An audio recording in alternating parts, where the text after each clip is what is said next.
Welcome to Breakfast at Gulfstream Park. Good morning, everyone. Ron Nicoletti along with Acacia Courtney. Another Chamber of Commerce day here in South Florida. The main track is fast, turf course is firm, and of course, it's curling. Florida Derby Day. It doesn't get much better than this occasion. No, it doesn't. We have been so lucky as far as the weather this whole week, and especially today, of course, the marquee day of the Gulfstream Park Championship meet, as we do have 14 races today, 10 of them stakes, 6 of those are graded, highlighted by the Grade 1 Curlin Florida Derby, 100 points on the line for a spot in that Kentucky Derby starting gate. You know, before we get into this big, as you said, 14 race card spectacular with 10 stakes races, we're going to check out Beat the Expert results and see how that played out. I tried to ignore it. I really did. Now, it was not a good showing from me yesterday, but it was from our fans that participated. We appreciate you participating. Congratulations to Arlette, Michael, and Cindy. You were selected to get one of those cool Beat the Expert polos, and you beat the expert. We appreciate everybody playing. Over 200 participants again yesterday. Yeah, and we'll be back at the championship meet next year, so we'll get some different design polo shirts for next year. So if you win it twice, you don't have to win it. Are you going to design them? Yeah, I'll design them. I can do a pretty good job with that, you know. A long sleeve maybe, just for some reason, I don't know why. Okay. With that said, lots going on today. The first race is on the turf. It's a maiden special weight 3-year-olds, and we have 2 pick 5s. 3 pick 4s, I believe, today, yes, and we'll look at the early pick 5 ticket of Acacia. Yes, we will. It starts off here in the opener, and currently the number 6, Shaftesbury, is 9-5, and figured that this one with Irad Ortiz and Todd Pletcher would be a favorite, but I like a couple of others at some prices. Actually, my top pick is currently 15-1. We'll talk about that race in a bit. In race number 2, I'm just going to single the horse that I think is the lone speed. That's Acapodi. In number 7, first off the claim for Peter Walder, whose barn has been going hot lately. Our first stake of the day is the Sanibel Island, presented by U.S. Foods. That's in the 3rd. I've got 3 deep in there. I do think Bill Mott's World Tour was so impressive in her first start. The Sand Springs is the 4th. I'm 3 deep in that race as well. And the stakes action continues with the Sir Shackleton in the 5th. That wraps up the sequence. And I've got Chivalry and Basin. Basin is on top of my ticket, coming off the bench. We'll see how that horse runs. But as you mentioned, the 6-5 favorite right now is the number 6, Shaftesbury, is $675,000 son of Uncle Mo and a half-brother to stakes winner Lochte, returning to the turf. Second on the grass with that second-place finish, moved to the main track. It's Todd Arada, I believe, is 1 away from tying the record for the most wins at a meet at 136. 137 is the record, which was set a couple years ago in 2017-2018 meet by Luis Saez, who's in Dubai this week. So Irad Ortiz certainly has the chance to pass it. He's 1 away, coming in at 136, but he's got a lot of live mounts today. He rides every race tomorrow. So I'm sure before the end of the meet, we will see him pass that record, as it's been a sensational meet for him all along. The thing with Shaftesbury is that I've just never really been blown away by him. Maybe this is just the right place. I took a speed play, though, the number 3, Incitatus. Now, I looked at the Clocker report this morning, and it was not an overwhelming endorsement, so that makes me a little bit nervous about him. But he has speed. This is a colt by Ironicus. I thought watching that last race at Churchill Downs, which was back in October, was very strong. And I didn't pull this stat, but this colt is a half-brother to multiple graded stakes winner Gentle Ruler, which Ian Wilkes also trained. She was a very nice turf mare. And Ian Wilkes, with a 61 to 180-day layoff with maiden special weight runners who were in the money last time out, is 5 for 14 for 36% win and 100% of the time in the money. So his horses off a layoff that were in good form tend to run back well. So a speed play and a bit of a price in the opener. I like the speed play part. Speed has been really good on the turf course here. I knew you were going to have the 11 somewhere on your ticket. War Bomber was a half-brother to $2.5 million Erna Excel. Really nice breeding on this horse. Oh, absolutely. Celebration in the family. Lancaster Bomber as well, who's actually the full brother, was a Group 1 winner in Europe and twice second in the Breeders' Cup. So was successful running over here on American turf, run second in the Breeders' Cup Juvenile Turf and second in the Breeders' Cup Mile. So huge pedigree on this one. Colt by Warfront debuting for Mark Cassie. You know, we both had some interest, a little interest in the number 2 Colton's Command. Just of course he's the son of Twirling Candy, but he's debuting for Bill Mott, who just had a fantastic meeting. This is by far one of the best meetings Bill has ever had down here for the championship meet, and along with Junior Alvarado. And it's been great having Junior down here, too, as you mentioned yesterday. A fantastic rider and fantastic person. Race 2 this afternoon, a mile claimer, 4 and up, 6,250. Full field of 11 to kick off the first of 3 pick 4s this afternoon. And I think you're right with Ike Capote, who moves to the Peter Waldebahn, turns back to the mile, had that chase and fade performance. That was going a mile and 16. He is the speed in here. He is. I saw him as the lone speed. I much prefer him at 1 turn versus 2 turns, which is what he gets to do today. I think that he was kind of inhibited by that last time out. Peter Walder, first off the claim, is just under 30%, and he and Corey Lannery have teamed up for quite a few nice wins together. So I'm hoping he's just going to wire the field, and I wanted to spread in a couple of other races, so I'll stand alone with him. But I do respect how good Swing West has been lately. Yeah, making his first start since reeling off those back-to-back victories at the distance. The last at odds of 34-1. It's Bob Hess Jr., Tyler Gaffleone in the saddle. The first stakes race on the card is in race number 3, and it's a 1-mile turf event for Phillies 3-year-olds. It's the $100,000 the Sanibel Island. And you didn't use World Tour at all. No, I did not use World Tour. Did I screw up? No, I don't know. I thought Bill Mott, the same thing, has said such a good meet. I thought that her debut was really impressive. She got a 78 by her speed figure for that performance. And obviously she's going into deeper waters today to face Stakes Company right off the bat. But speaking to Bill Mott the other day, and he was saying, there's just not many opportunities for some allowance races to go. So sometimes you just have to go into stakes. And if you have a horse that's doing well and broke her maiden nicely first time out, then that's the opportunity to take. And so that's the thing with World Tour, who won so impressively first out. I think especially this meet, Ron, all the old, I guess, superstitions that Bill Mott doesn't win first time out have been put to rest. Yeah, that was put to rest a couple of years ago, and I'm glad it did because I made some money on it, especially at Saratoga. But I get it. Oh, that's the horse I picked, the number 7. Turning back to the mile today after a rough outing in the Grade 3, here comes the Bride, where she was mugged at the 3/8 pole when finishing 4th. She was placed third. That race was just really a mess in there with Rennie Spatz, Jose Ortiz at top, this daughter of Get Stormy. I just thought with a clean trip. I like this horse. I've been watching it. I had that trouble last time out, so put this one on top of my ticket, number 7. You have a little further down on your ticket. She's a tough filly for sure. She's easy to root for. She's very flashy. She's fun to watch out there on the turf course. And to be fair, in that last race, I think Spanish Love Affair was much the best, but I do think that I Get It was inhibited in there and had to take up, and it was the right call looking back on everything. But I do also think it's interesting that Gary Barber owns Spanish Love Affair, and he purchased I Get It privately after that race, so she will make her first start in his hot pink colors. I also included Hit the Wow, who on the bottom side, and actually top as well with Vancouver, has a ton of turf pedigree, so we'll get to try the grass today, but it's a tough spot to do it. Well, I also have the number 1 Coworth Park. I think we pronounced it right today. They were telling us, making her stakes debut at the mile after rallying to defeat, 35 optional claimers going. That was a really good run. I went back and looked at it for Todd Pletcher, Arad Ortiz Jr. in the saddle, atop this daughter of Lee. I looked down at our selections, and I Get It's the only one that we agree on. So that's the kind of race it is. It makes it fun. Yeah, definitely. We'll keep the stakes action going with race number 4, the Sand Springs. 1 mile and 1/16 on the turf. Phillies advance, 4-year-olds and up. Run for the $100,000. You're not going to hear us announce many scratches today. Most of them were also eligible. A couple in the other races we'll get to, but of course, Pete will be back in a little while. Number 2 horse in here, Feel Glorious, is stretching out to a best distance, 6 starts, 4 wins. Yeah, the mile last time was a bit short for her in the Grade 3 Honey Fox, but we'll go back to that performance because she ran a huge race and behind a top quality mare in Got Stormy, who was even money, and it was almost like she ran too well to lose.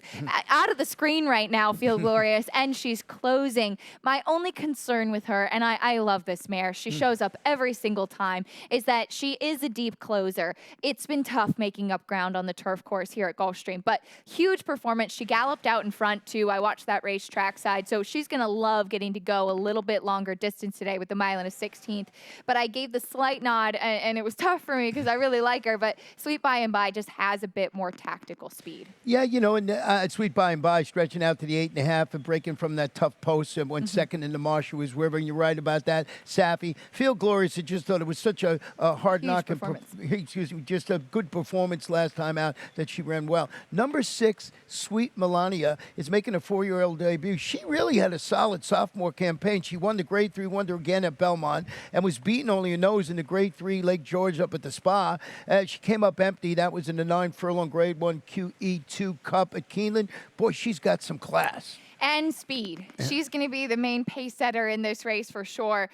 She's been very consistent all along. Obviously, it was a poor performance in the QE2. She's been on the bench since then. She comes back here. I'm imagining they're going to try to wire the field with her, and this should kick off perhaps a big summer in New York for her, some of those big turf stakes. But she's a very talented filly. Looking forward to seeing her back. Let's see how she is as a 4-year-old now. Would you like stakes? Let's keep it going. We have one more in the race number 5. I think this kicks off. I'm not sure. Is this where the middle pick 4 starts? No, I think it's in race number 7 today. Number 7 today because we have 14. But this one, right. A stake, 7 furlongs, 4-year-olds and up. It's the $100,000, the Shackleton. We get them confused with a couple of others. It's one of those scratches I was talking about, and that's the number 2 horse in here. And boy, Basin, who won the Grade 1 hopeful at 7 furlongs, albeit in the slop, returns after ending her 3-year-old campaign with a second-place finish in the mud in the Adirondack. It's Todd Pletcher, Jose Ortiz atop this really classy 4-year-old. And he did break his maiden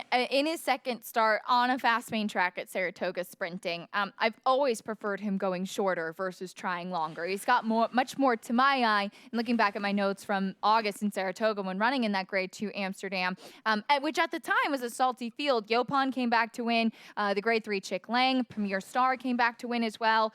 So he's obviously faced some nice horses. He's just been on the bench again for a while now, but he has run well fresh in the past. So curious to see what we're going to get from him. But Todd Pletcher off the layoff, especially here at Gulfstream, he's just something you just can't leave out. Yeah, look at this stat. I found it as fun. Not that you didn't notice. Domestic shippers into Gulfstream Park with a layoff of 180 days plus. He's 34 for 71. Wow. That's 48%, 62% in the money. This is not a small sample size and still a positive return of investment. But, that's like we already knew something like this, just because it's Todd Pletcher. Just wanted to put that out there. So a good stat. Yeah, I'll say. It's crazy to look at the numbers, too, and see that about half the time he's winning with those kind of layoff horses shipping in, which is just amazing. So I think that he will likely be the one with the spotlight on him. But this, I think, is an interesting race because you just don't know. Some of these horses are maybe a touch inconsistent but have ability as well. The 3 Shivery, his performance in the Pelican was disappointing last time out, but he really does seem to relish going 7 furlongs. He seems to love it here at Gulfstream Park. He's a very tricky type of horse in the afternoons, but he should have some pace to sit just behind. I thought he was going to sit just off of the pace of the 1 and 2 to his inside, scratch the 2 Haunted by the Music, who's going to be part of the speed, but he should be able to stalk nicely. Yeah, you mentioned Yodelier, who had tried. We're almost going to put that one a little further. My ticket in, but I have some interest in another hard-knocking horse who comes out of the Pelican, and that's the 5 Cool Arrow, who's a 4-time local winner, includes a victory in the Grade 3 Smile Stakes. Is hoping to rekindle that horse for course status today. Failed to fire. That was in the Grade 3 Pelican at Tampa and the Grade 3 Mr. Prospector here, 2 starts back. I just think for a price, we're talking also, we got tries and supers. You got to put this horse somewhere on your ticket. Terry Pompey is the trainer, of course, and Edgar Zayas in the saddle. Just one of my little plays. I don't even know. 20 to 1 on the morning line. I like it. Yeah, 20 to 1? No, 6 to 1. Oh, got to put my glasses on. Yeah, the real small type. Got a lot of races today, so 6 to 1. So that's how I saw it. But I think Basin, the race runs through Basin. Yeah, and I just wanted to mention, too, 20 to 1, 6 to 1, it's the same thing. I just wanted to mention the 4 Frosted Grace because I kind of felt that way about this horse who shows up every time. I mean, not as many wins. He's had a lot of seconds or thirds, but this is a horse to use. He ran behind Mischievous Alex, who we're going to see running in New York potentially up next week in the Carter.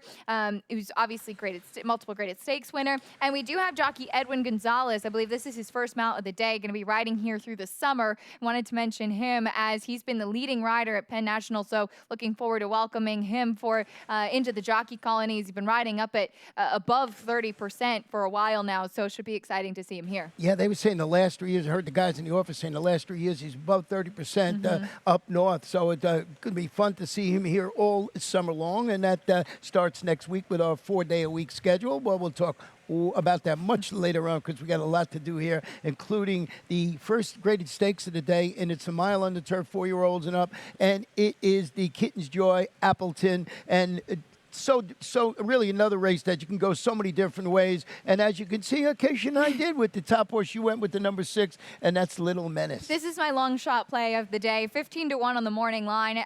Little Menace, first time for Mike Maker, but this is a bit of a pedigree play. Also, he was purchased at the Fasig-Tipton mix sale for $145,000 by his new connection. So that's why you see the trainer changes. He was put in the sale, he was purchased. And Mike Maker, with some of these horses of racing age sale purchases and switching them to the turf or going longer. I mean, he's just had a tremendous amount of success. Look at Cross Border, who's a good example of that a little bit later on in the card as well. But this one is out of a mare who didn't do too much, but she's the sister to Grade 1 place Balance the Books, who was all turf.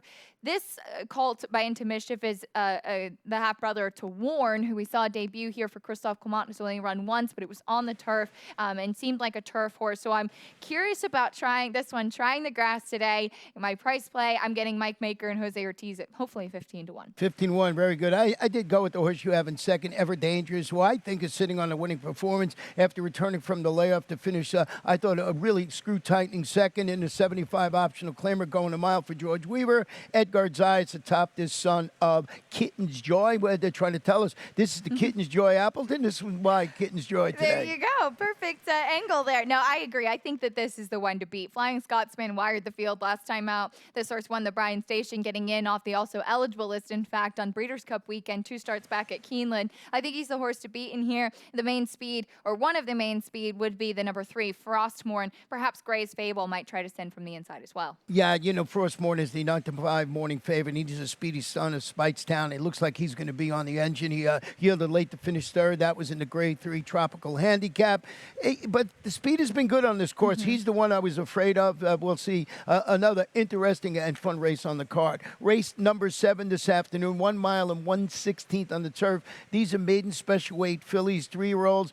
Pretty nice bunch in here. I did go towards the outside with the number 10, Candicia, who's looking to make amends after finishing second as the favorite at this level and distance for Todd Arad. I just thought this one was the one to beat in here. Got to deal with that post. Always tough to get positioning, but I thought this one might be the logical one. And she also has to deal with the fact that she's raced 5 times already and just hasn't been able to get it done. But, however, I do agree that she is probably on paper the one to beat. It's Todd Pletcher, it's Irad Ortiz. She's run well before. She ran behind Always Late, who came back to win nicely the next time out for Belmont. She's faced some good horses all along. She just hasn't been able to take that step forward as far as the win. It's a similar type of race every time. So that's why I was a little bit hesitant about her. But I absolutely respect her. The pick 5 obviously didn't cover race 7. If I'm playing multi-race sequences, I think you have to use her. I believe the 7th race is where the middle pick 4 does start. So I think that's a horse to include.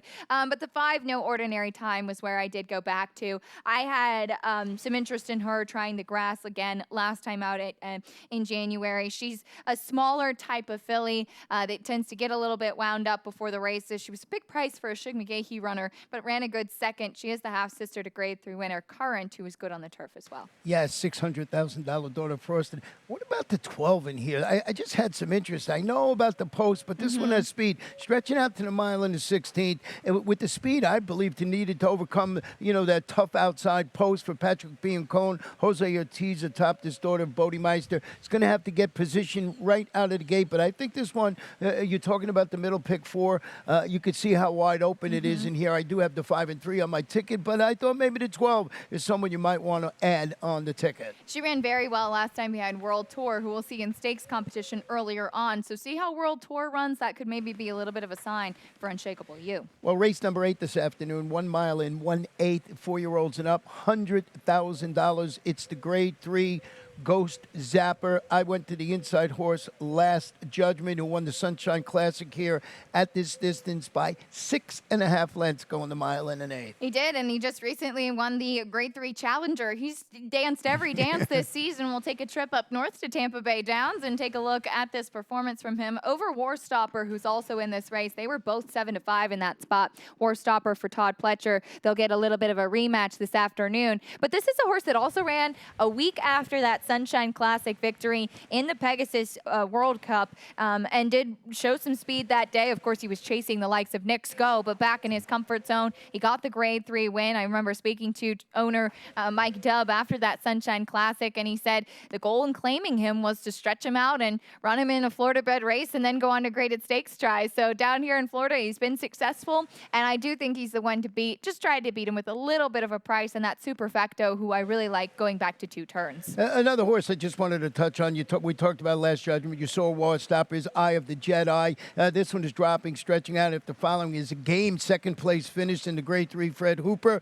With that late closing fourth in the Gulfstream Park, that was Grade 2 Gulfstream Park mile for owner-trainer Steve Boudou.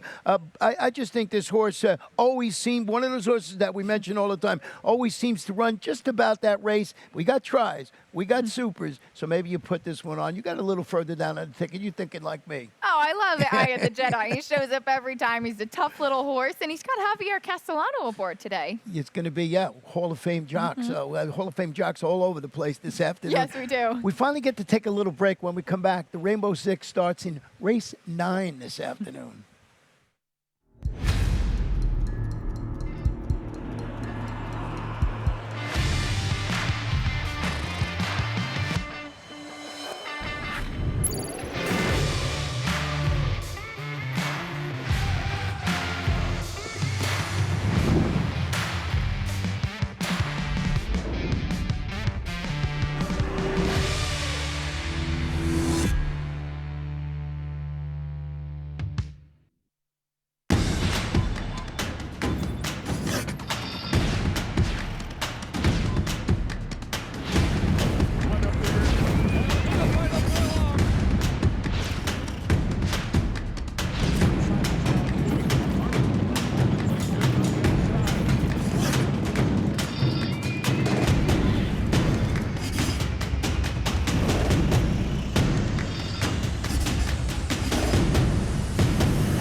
Good morning. Welcome once again to Gulfstream Today. Ron and Acacia. Race number 9 of 14 is where the Rainbow Six starts. It's a 1-mile turf event, allowance optional claimer for 4-year-olds and up. The optional claiming price, $62,500. Full field of 11 to kick off the Rainbow Six. I stepped it up today, of course, with the mandatory payout this afternoon for $86.40, and I went 4 deep. This is one of those tough races, just allowance optional claimers. Went 4 deep, but my top pick in that of the 4 is Summer to Remember. In race number 10, which is the Pan American Cross-Border Moon over Miami. And in race number 11, I got my long shot in there, and that's the 7. It can be done 20-1 on the morning line, but I got coverage. My single, Always Shopping, one of my favorite horses. That's the one. If I can get it through, and in the race number 14, I'm certainly using Greatest Honor along with Soup and Sandwich and Collaborate. It just Always Shopping is for me today. I like it. That's the kind of sequence it is, because you singled in that race, and in the pick 5, I went 4 deep in there. New York kid. That's fantastic. That's the beauty of this. So Rainbow Six, this is my template of it. Of course, you can change things around. 86.40. I was at the ATM very early this morning. Yeah, you got to get stocked up for today. Mandatory payout, guaranteed pools in the late pick 5 and late pick 4 as well. So $750,000 in both of those wagers. Well, this is the number 4 certainly is aptly named for the year we've been through all around. Summer to Remember is turning back to the mile in the first start since rallying between horses to finish third behind that next out Grade 1 Pegasus winner, Colonel Liam, and that was in the mile in the 16 Tropical Derby. It's Todd. It's a rad atop the Summer front. I thought this was the one to beat. And that was off of a 6-month layoff, too, running third behind Colonel Liam, who did come back to win the Pegasus, as you mentioned, came back to win again at Fairgrounds last week. So obviously was flattering everybody in that Pegasus World Cup turf. And it's nice to see the winner of that big race like that go on and win again and continue on with a big campaign. I very much agree. Summer to Remember is the one to beat. He's got some tactical ability. However, the speed of the speed is Todd's other horse, which is Sayaf, who just kind of ran off from the rest of the field and held on last time out under Javier Castellano, beating a couple in this field while doing it. Yeah, turning back to the mile today. I also used the 3 Blameless, who's turning back to the 8 Furlongs, chased the pace, finished second behind the horse we were just talking about. Wasn't reeling him in that day for Bobby DeBona. Hall of Famer Johnny Velasquez atop this 2-time winner at the distance, so maybe can grab a share. And that's why I went 4 deep. It's just one of those wide open races. But race number 10, 1 mile and 1/2, and I know Acacia loves these distance races. And this one, of course, the Grade 2, the Pan American. And what a way to start the late pick 5. Oh, yeah, I love this. I do love these races, and I've got 2 of them in the sequence between this and the Orchid for the fillies. But I'm starting it off with Cross Border and Moon Over Miami. Didn't want to leave out Sadler's Joy, the old guy by Kitten's Joy, who won this race in 2017, which I just think is so cool. I'm 2 deep in the 11th race, which is the Cutler Bay. This is an all-stakes late pick 5, by the way, with $750,000 guaranteed using Annex and Step Dancer. My single will come in the 12th race, which is the Grade 2 Gulfstream Park Oaks. I'm going to single with what I think is the lone speed Con Lima. It was either use just Con Lima or spread with 3 deep with Crazy Beautiful and Milfoy, but I'm going to go with the speed from the inside, who I think will potentially be the favorite. But I wanted 4 deep coverage in the Orchid. I love this race, 1 mile and 3/8 on the turf. Always Shopping is the one to beat for sure, but I think there's a couple of others that we'll talk about that are very talented. And I'm also 3 deep in the Curlin Florida Derby Greatest Honor with Known Agenda and Collaborate. Yeah, I'm interested to see how that horse runs. But getting back to the Pan American, Cross Border is stretching out to the 12 furlongs today. First start since finishing that strong 3rd in the mile and 3/16 Grade 1 Pegasus turf. Yeah, that was a huge performance from him in the Pegasus turf. He's a New York bred. He was, again, a horse purchased at a Horses of Racing age sale by Mike Maker and 3 Diamonds, and they've done a great job with him. We'll take a look back at that performance where he did come from off of the pace, but I think that he is the one that has natural early speed. He was held up in traffic for quite a while there, too. Actually followed the eventual winner, Colonel Liam, who's right there in the green cap in front of him. Was closing really well. He was 14-1 that day. Showed that he likes this turf course. Showed that he could hang with that top Grade 1 company. He was actually elevated at a marathon distance of 1 mile and 3/8 in the Bowling Green up to first. So I know that he can handle the 1.5 miles today. Well, the number 7, Moon Over Miami, is stretching out after returning from the layoff to finish a well-meant 3rd, I thought, in the Grade 2 McDermott. For Bill Mott, Junior Alvarado, extra furlong, I don't see a problem. No, and what I thought was really interesting, what Bill Mott told me the other day, is that this horse doesn't really handle turns very well. So the slower pace of a longer distance race seems to help him in his running style and the way that he relaxes and handles the turns a bit well, which I thought was really interesting. One that going 1 mile and 5/16 in Kentucky Downs. So distance, no problem for him. And then, of course, Sadler's Joy, that late closer, off of a bit of a layoff since the try in the McKnight back in January. Again, winner of the Pan American back in 2017. Yeah, and he was 3rd in the race last year. But here's the stat I found the most. We don't get him a lot of 1.5 mile races. He's 9 for 15 in the money at this marathon distance. So that means he's tried it 15 times. I mean, we don't get many 1.5 mile races in the United States anymore. So that is just that alone. And you got to be able to root for a horse like that. Yeah, You just he's have the coolest. to. He really is. Race 11, 1 mile on the turf, $100,000 for 3-year-olds. It's the Cutler Bay. I got my long shot in here, and I'll tell you why. This one is the 7. It can be done. He used his speed to win at 1 mile in the past. Stretches out. I went back and looked. I thought this was a really solid return at 5 furlongs in which he finished that late closing second for Greg Sacco. So I just found the stat. It's not a big stat, but I wanted to show you. Horse is just going sprint the route on the turf. He's 3 for 13, 23%, 31% in the money. $8 is the return of investment over the past couple of years. It's just, as we always say, Acacia, a bit of a speed play for me. Going to have its running shoes on to beat the likes of Annex, but that is my long shot on the day. I like it. You get a nice price on this one. You got Javier Castellano aboard, and we say it all the time, having speed on this turf course is a huge benefit. However, that hasn't been a problem for Annex, who at one point was 22 lengths back last time time out. We'll take a look at that last race in the Palm Beach. He broke his maiden impressively first time out. And the reason you see that in the running lines is because Arzak was just running off from the rest of the field. So there was a runoff as far as the pace was considered, but there in the yellow cap, that big white face, as of course the pace came back late. It was a strangely run race, but I just love watching Annex run because he's a little bit all over the place still, but he just gobbles up the ground, and when he switches leads, he evens out nicely. I thought it was a really nice performance from him. He is certainly an exciting horse and a high energy horse at that. Yeah, he's absolute one to beat. Besides my long shot there, who's probably going to win. No, the number 8 Step Dancer is making his sophomore debut. He had a strong 2-year-old campaign. He followed a 3rd place finish in the Grade 3 Pilgrim with a victory on a yielding course in the Awad Stakes for Broccoli Tag. Jose Ortiz in the saddle. Yeah, I mean, this horse really hasn't done anything wrong. I know he broke his maiden against fellow New York breds, but that was going a mile and 16th, and he won it so impressively the way that he closed and finished up first time out. 3rd in the Pilgrim behind Fire at Will, who won the Breeders' Cup Juvenile Turf. And then in the Awad, it was a yielding turf course. It was a pretty soft turf, but same thing. He just gobbles up the ground. He keeps closing. I've always been a fan of this horse, so looking forward to seeing him make his 3-year-old debut. Yeah, and Fighting Force on the, breaks from post 2 has speed. I think he can be a danger to my long shot there, but Jeff Engler, Corey Lannery, it's a $400,000 son of Air Force Blue. I'm going to put on my super ticket. And I just wanted to give a really quick mention to the 5 King of Dreams. This is my speed play that I included. He tried the Tampa Bay Derby last time. He's a turf horse. So he goes back to the turf today where he wired the field and everybody left him alone on the front end, 2 back on the turf. But he's got a lot of speed on the grass. Well, let's go to race number 12 this afternoon, 1 mile and 1/16. These are Phillies 3-year-olds. It's our co-feature event of the day. It is the Grade 2, the Gulfstream Park Oaks. And I was torn between picking Conlima or Crazy Beautiful, and I'm so glad that you made this one your single because this horse, Conlima, most of her running has been on the turf.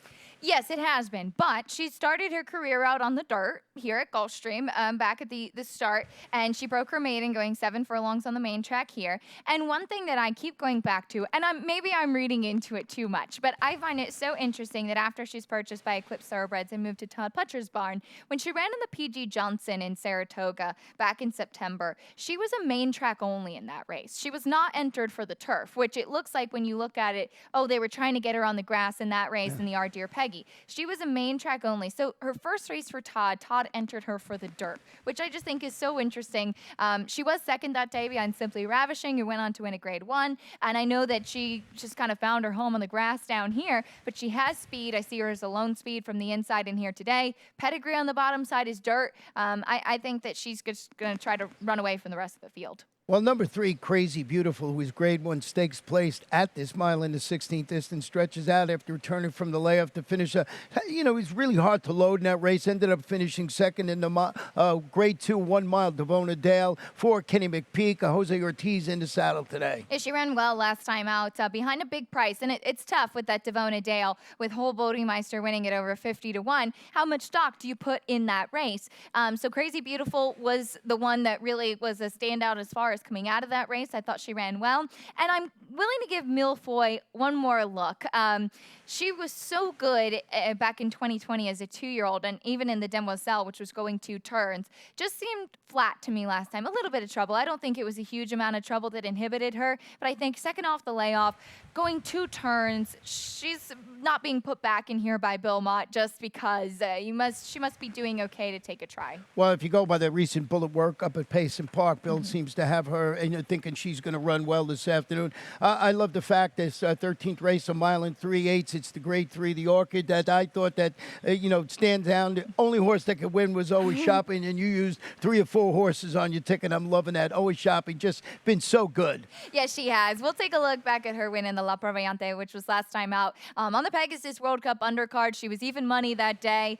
She had a perfect trip under Irad Ortiz. She pulled away to win impressively. This was going a mile 1.5 miles. She won the Via Borghese prior to that. She's just, since they added the blinkers, put her on the turf and started going long, she's become a totally new horse, which is amazing. Yeah, and, trained by Todd Pletch and, of course, ridden by Arad, going for 3 in a row. You mentioned both those stakes that she won. Not only won them very impressively. So she's the horse for course play for me. You did go with a horse here that I don't think I used, and that is the number 5, Sorrel. Sorrel, Sorrel. the Irish bred, filly by Dan Sealy. For this one, Mr. Strawbridge has been racing with Sir Michael Stout out in Europe. And this is a horse that that company she was keeping in Europe, her European form is actually very, very strong. And I was talking about this on a podcast the other day, actually, with Pete Fornatale. I was doing his show. And she was looking like she was going to be competitive in some of those maybe group 3 type of level in Europe, which would put her at a higher level than even some of these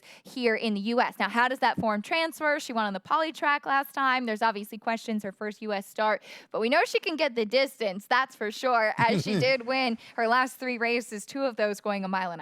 Yeah, so a horse, when you look back at it now, you could say has a big shot in here, along with Always Shopping, and then I used the number 7 horse in here, who's Delta's Kingdom, who's looking for smooth sailing. Had some traffic, had a steady one, finishing second behind Always Shopping in the La Provante. It's Bill Moditz, Junior Alvarado. I thought if you like Always Shopping, Delta's Kingdom's got to be somewhere on your ticket. Yeah, she's been consistent. Unfortunately, not many wins, but she's often right there. I thought Cristal was very good, finally putting things back together, going a longer distance last time out. And I know you liked Warlike Goddess last time a bit. She had some trouble in the Grade 3, the very one last time out, going 1 mile and 3/16. I think she could run better today. Yeah, I hope she does. And it's not, I'm glad you didn't say the very one. I said the Grade 3, the very one. Yeah, I took a cue from track announcers on that one. Okay. Race 14, of course, the big one, the Curlin Florida Derby, 1 mile and 1/8 3-year-olds, $750,000. And, of course, greatest honors, the marquee horse, 6-5 on the morning line.